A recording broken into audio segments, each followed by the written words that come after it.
பிதாவே, இந்த வேதவாசி நிகழ்ச்சியை எங்களுக்கு ஆசீர்வதிக்கும்படி உம்மை நோக்கி நாங்கள் பார்க்கிறோம். அப்பா இயேசு நீர் எங்களோடு கிருபையாக இறங்கி வந்து இந்த நிகழ்ச்சியை ஆசீர்வதித்து தரும்படி உம்மை நோக்கி மன்றாடுகிறோம். ஆண்டவரே, உமக்கு ஸ்தோத்திரம்.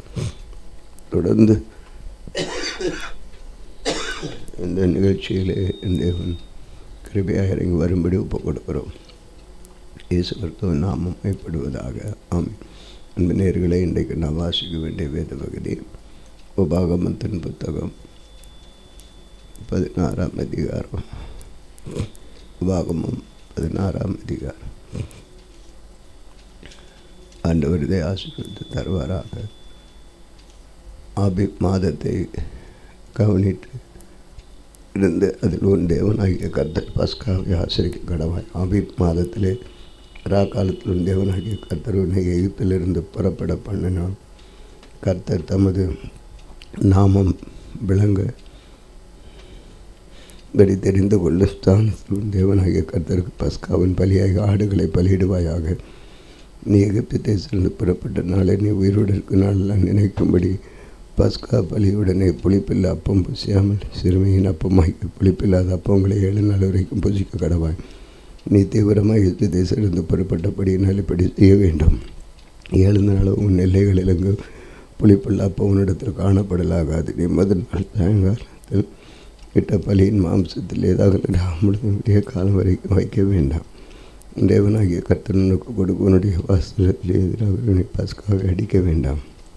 தேவனாகிய கர்த்தர் தமது நாம விளங்கும்படி தெரிந்து கொள்ளும் ஸ்தானத்தில் எகிப்திலிருந்து புறப்பட்ட நேரமாகி சாயங்காலத்தில் சூரியன் அஸ்தமிக்கிறபோது பஸ்காவை அடித்து உன் தேவனாகிய கர்த்தர் தெரிந்து கொண்ட ஸ்தானத்தில் அதை பொறித்து பூசித்து விடிய காலத்தில் உன் கூடாரங்களுக்கு திரும்பி போயாக. நீ 6 நாள் புளிப்பில்லாத அப்பம் புசிக்க வேண்டும். 7ஆம் நாள் உன் தேவனாகிய கர்த்தருக்கு ஆசரிக்கப்படும் நாளாயிருக்கும். அதில் யாதொரு வேலையும் செய்ய வேண்டாம். 7 வாரங்கள் எண்ணுவாயாக. அறுக்க தொடங்கும் காலம் முதல் நீ இந்த 7 வாரங்களை எண்ண வேண்டும். அவைகள் முடிந்த பின்பு வாரங்களில் பண்டிகை தேவனாகிய கர்த்தருக்கு என்று ஆசரித்து உன் தேவனாகிய கர்த்தர் உன்னை ஆசீர்வதிக்கு தக்கதாக உன் கைக்கு நேர்ந்த மனப்பூர்வமான காணிக்கை பகுதியை செலுத்தி தேவனாகிய கர்த்தர் தமது நாமம் விளங்கும்படி தெரிந்து கொள்ளும் ஸ்தானத்தில் நீயும் உன் குமாரனும் உன் குமாரத்தை உன் வேலைக்காரன் உன் வேலைக்காரி உன் வாசலில் இருக்கிற லேவியனும் உன்னிடத்தில் இருக்கிற பரதேசத்து கெட்ட பிள்ளையும் விதவையும் உன் தேவனாகிய கர்த்தருடைய சந்நிதியில் சந்தோஷப்பட்டு நீ எகிப்தில் அடிமையாக இருந்ததை நினைத்து இந்த கட்டளைகளை கை கொண்டு இவைகளின்படி செய்ய கடவாய். நீ உன் களத்தின் பலனையும் உன் ஆலையின் பண்ணையும் சேர்ந்தவுடன் கூடார பண்டு 7 நாள் ஆசிரியத்து உன் படுக்கையில் நீ உன் குமாரன் உன் குமாரத்தி உன் வேலைக்காரன் உன் வேலைக்காரி உன் வாரங்கள் இருக்கிற லேவியன் பரதேசத்து கெட்ட பிள்ளையும் விதவையும் சந்தோஷப்பட கடவீர்கள். உனக்கு உண்டான எல்லா வரத்திலும் உன் கைகளுடைய எல்லா கிரிகளிலும் உன் தேவனாகிய கர்த்தனை ஆசீர்வதித்தபடி நான் கர்த்தர் தெரிந்து கொள்ளும் ஸ்தானத்தில் உன் தேவனாகிய கர்த்தருக்கு 7 நாளாகவும் பண்டிகை ஆசீர்வதித்து சந்தோஷமாக இருப்பாயாக. வருஷத்திலே 3 தரம் புளிப்பில்லாது அப்போ பண்டிகையிலும் வாரங்களின் பண்டிகையிலும் கூடார பண்டிகையிலும் நான் மக்கள் எல்லாரும் தேவனாகிய கர்த்தர் தெரிந்து கொள்ளும் ஸ்தானத்திலே அவர் சந்ததிக்கு முன்பாக வந்து காணப்பட கடவர்கள். ஆனாலும் அவர்கள் கர்த்தருடைய சந்தை வெறுங்கையுடைய வராமல் தேவனாகிய கர்த்தர் உனக்கு அருளிய ஆசீர்வாதத்துக்கு தக்கதாக அவனவன் தன் தகுதிக்கு ஏற்றபடி காணிக்கை கொண்டு வர கடவன். தேவனாகிய கர்த்தரின் கோத்திரங்கள் மேலும் உனக்கு கொடுக்கும் வாசல்களில் எல்லாம் நியாயாதிபதிகளையும் உன் தலைவரையும் ஏற்படுத்துவாயாக. அவர்கள் நீதியுடன் ஜனங்களுக்கு நியாய தீர்ப்பு செய்ய கடவர்கள். நியாயத்தை புரட்டாதிருப்பாயாக. முகதாட்சியம் பண்ணாமலும் பரிதானம் வாங்காமலும் இருப்பாயாக. பரிதானம் ஞானிகளின் கண்களை குருடாக்கி நீதிமன்றங்களின் நியாயங்களை தாறுமாறாக்கும். நீ பிழைத்து உன் தேவனாகிய கர்த்தர் உனக்கு கொடுக்கும் தேசத்தை சுதந்திரம் கொள்ளும்படி நீதி நினைவை பின்பற்றுவாயாக. நீ உன் தேவனாகிய கர்த்தருக்கு உண்டாக்கும் பலிபீடத்தண்டில் யாதொரு தோப்பையும் உண்டாக்க வேண்டாம். யாதொரு சிலையை நிறுத்த வேண்டாம். உன் தேவனாகிய கர்த்தர் அதை வெறுக்கிற பழுந்த அவலட்சணம் உள்ள யாதொரு மாட்டையாவது ஆட்டையாவது உன் தேவனாகிய கர்த்தருக்கு பலியிட வேண்டாம். அது உன் தேவனாகிய கர்த்தருக்கு அருவருப்பாக இருக்கும். உன் தேவனாகிய கர்த்தன் கண்களுக்கு முன்பாக எந்த புருஷனாவது ஸ்திரீயாவது உன் தேவனாகிய கர்த்தர் உனக்கு கொடுக்கிற வாசல்கள் ஒன்றில் அக்கிரமம் செய்து ஒரு உடன்படிக்கை மீறி நான் விலக்கி இருக்கிறது வேறு தேவர்களையாவது சந்திர சூரிய முதலான வான சேனைகளையாவது சேவித்து அவைகளை நமஸ்கரிக்க காணப்பட்டால் அது உன் செவி கேட்க உனக்கு அறிவிக்கப்படும் பொழுது அதை நன்றாக விசாரிக்க கடவா. அது மெய் என்றும் எப்படிப்பட்ட அருவருப்பு இஸ்ரவேல் நடந்தது நிச்சயம் என்றும் கண்டார். ஆனால் அந்த அக்கிரமத்தை செய்த புருஷனையாவது ஸ்திரீயாவது உன் வாசல்களுக்கு வெளியே கொண்டு போய் அப்படிப்பட்டவர்கள் சாகும்படி கல்லெறிய கடவாய். சாவுக்கு பாத்திரமானவன் 2-3 சாட்சிகளுடைய வாக்கினாலே கொலை செய்யப்பட கடவாய். ஒரே சாட்சியுடைய வாக்கினால் அவன் கொலை செய்யப்பட கடலாகாது. அவனை கொலை செய்கிறதற்கு சாட்சிகளுடைய கைகள் முந்தியும் எல்லா ஜனங்களுடைய கைகள் பிந்தியும் அவன் மேல் இருப்பதாக இப்படியே தீமையை உன் நடுவிலிருந்து விலக்க கடவாய். உன் வாசலில் இரத்த பலிகளை குறித்தும் விஷயங்களை குறித்தும் காயப்பட்ட தேசங்களை குறித்தும் வழக்கு நேரிட்ட நியாயத்திற்பானது உனக்கு அறுதாயிருந்தால் எழுந்து உன் தேவனாய் கர்த்தர் தெரிந்து ஏற்படுத்தின ஸ்தானத்திற்கு போய் லேவியரான ஆசாரியனிடத்து அந்த நாட்களில் இருக்கிற நியாயாதிபதியினிடத்தில் விசாரிக்கப்பட வேண்டும்.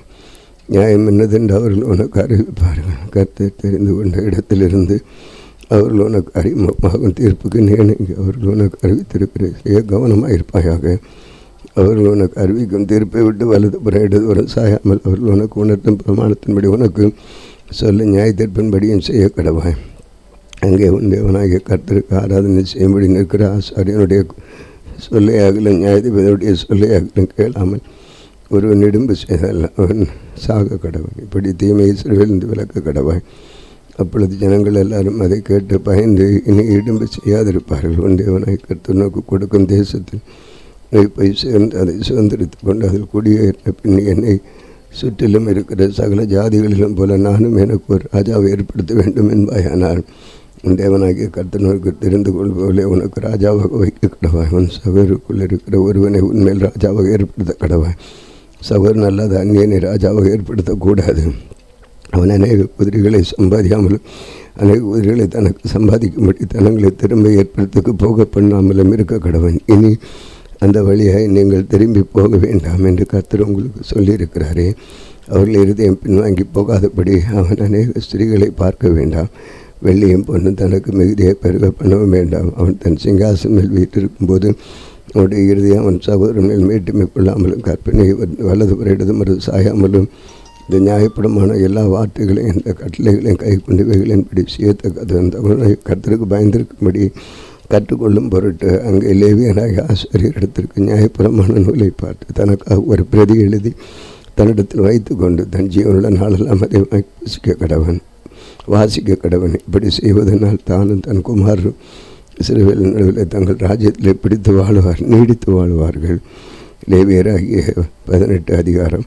ஆசாரியர்கள் லேவியர் குலத்தில் அனைவருக்கும் சிறுவத்துடைய பங்கு சுதந்திரமும் இல்லாதிருப்பதாக கர்த்தருக்கு இடப்படும் தகன பலிகளையும் அவருக்கு சுதந்திரமாக புசிப்பார்களாக. அவர்கள் சகோதரருக்குள்ளே அவர்களுக்கு சுதந்திரமில்லை. கர்த்தவர்களுக்கு சொல்லியபடி அவர்கள் சுதந்திரம் ஜனத்தாரத்தில் பெற்றுக்கொள்ளுண்ட ஆசாரியக்குரிய வர்த்தகத்து ஜனங்களை பலியிடும் மாடுகள் முன்னும் தொடையும் தாடைகளையும் இறைப்பையும் ஆசாரியனுக்கு கொடுக்க வேண்டும். உன் தானியம் திராட்சரசம் எண்ணெய் ஆட்டுருவமும் இவைகளின் முதற் பலனையும் அவனுக்கு கொடுக்க வேண்டும். அவன் தன் குமாரருக்கு என்னாலும் கர்த்தருடைய நாமத்தை முன்னிட்டு ஆராதனை செய்யும்படி நிற்கும்போதுடன் தேவனாகி கர்த்தருவன் கோத்திருத்தார் எல்லாருக்கும் அவனை தெரிந்து கொண்டார். இஸ்ரவேல் எல்லா இடத்தும் வாசலில் யாதொன்றிலும் தங்கின வேலையாளன் அவிடத்தை விட்டு கர்த்தர் தெரிந்து கொண்ட ஸ்தானத்திற்கு மனப்பூர்வமாக வந்தார். அங்கே கர்த்தருடைய சந்நிதி நிற்கும் லேவியராக தன் எல்லா சகோதரியை பார்க்கலும் தேவனாகி கர்த்தரின் நாமத்தை முன்னிட்டு ஊழியம் செய்வான். அப்படிப்பட்டவர்கள் தங்கள் பிதாக்களுக்கு ஆசை விலைக்கிரயத்தை அனுபவித்ததும் அல்லாமல் சாப்பாட்டுக்கு சமமான பாகத்தையும் பெற்றுக்கொள்வார்கள். தேவனாகி கர்த்தர் உனக்கும் கொடுக்கும் தேசத்தில் நீ போய் சேரும் பொழுது அது அந்த செய்யும் அருவறுப்புகளும் பேசிய கற்றுக்கொள்ள வேண்டாம். அதன் மகனையாவது தன் மகளையாவது கடக்க பண்ணும். குறி சொல்லுகிறவர்கள் நாள் பார்க்கிறோம், அஞ்சனம் பார்க்கிறோம், சுனியை காரணம், மந்திரவாதிய சன்னத காரணம், ஆயுதத்தை காரணம், சத்தவரிடத்தில் குறி கேட்கணும் உங்களுக்குள்ளே இருக்க வேண்டாம். இப்படிப்பட்டவர்களை சேருவன் கர்த்தருக்கு அருவர்ப்பான இப்படிப்பட்ட அறுப்பவர்களை நிமித்தம் தேவனாகி கர்த்தர் அவர்களை உண்மையின்றி துரத்தி விடுகிறார். தேவனாகிய கர்த்தருக்கு முன்பாக நீ உத்தமனாக இருக்க கிடவாய். நீ துரத்தி விட போகிற இந்த ஜாதி நாள் பார்க்கிறவர்களும் குறி சொல்லுகிறவர்களுக்கு செவி கொடுக்கிறவர்கள் நீ அப்படி செய்கிறது உன் தேவனாகி கர்த்தர் உத்தரவு கூட. தேவனாகிய கர்த்தர் என்னை போல ஒரு தீர்க்க தரிசி உனக்கு உன் நடுவில் உன் சகோதரன் எழும்ப பண்ணுவார். அவருக்கு செவி கொடுப்பீர்களாக. ஒரேவிலே சபை கட்டப்பட்ட நாளிலே கூட்டப்பட்ட நாளிலே நான் சாகாதபடி என் தேவனாகி கர்த்தர் நாமத்தை இனி நான் கேளாமல் எந்த பெரிய அக்னியை இனி காணாமல் விடுப்பேனாக என்று தேவனாகிய கர்த்தரை இனி வேண்டிக் கொண்டதன்படி எல்லாம் அவரை செய்வார். அப்பொழுது கர்த்தர் என்னை நோக்கி, அவர்கள் சொன்னது சரி, உன்னை போல ஒரு தீர்க்கதரிசி நான் அவர்கள் சகோதரன் எழும்ப பண்ணி என் வார்த்தைகளை அவர் வாயில் அருளுவேன். நான் அவருக்கு கற்பிப்பதில்லை, அவர்களுக்கு சொல்லுவார். என் நாமத்தினால் அவர் சொல்லும் என் வார்த்தைகளை செபிக்கூடாதவன் அவன் நான் விசாரிப்பேன். சொல்லும்படி நான் கட்டளையிடாத வார்த்தை என் நாமத்தின் சொல்ல துணியும் தீர்க்கதரிசி வேறு தேவர்களின் நாமத்தினாலே பேசும் தீர்க்கதரிசியும் சாக கடவன். கர்த்தர் சொல்லாத வார்த்தை என்னது என்று நான் எப்படி அறிவேன் என்று நீ என் இருதயத்தில் சொல்வாயாக. ஒரு தீர்க்கதரிசி கர்த்தருடைய நாமத்தினாலே சொல்லும் காரியம் நடவாமலும் நிறைவேறாமலும் அவன் கர்த்தர் சொல்லாத வார்த்தை அந்த தீர்க்கதரிசி அதை துணைகரத்தினால் சொன்னால் அவன் நீ பயப்பட வேண்டாம். ஆண்டவரே, இதை ஆசீர்வதித்தார். உம்முடைய நாமம் மகிமைப்படட்டும். இயேசுவின் நாமத்தில் கேட்கிறோம் பிதாவே, ஆமீன். இந்த நாளிலும் எங்களுக்கு விரோதமாய் கிறிஸ்டியன் சகல அந்தகார வல்லமையின் ஆவிகளையும் நான் சொன்ன இயேசு கிறிஸ்துவின் நாமத்தில் கடிந்து கட்டுகிறோம். ஆமேன், ஆமேன், ஆமேன்.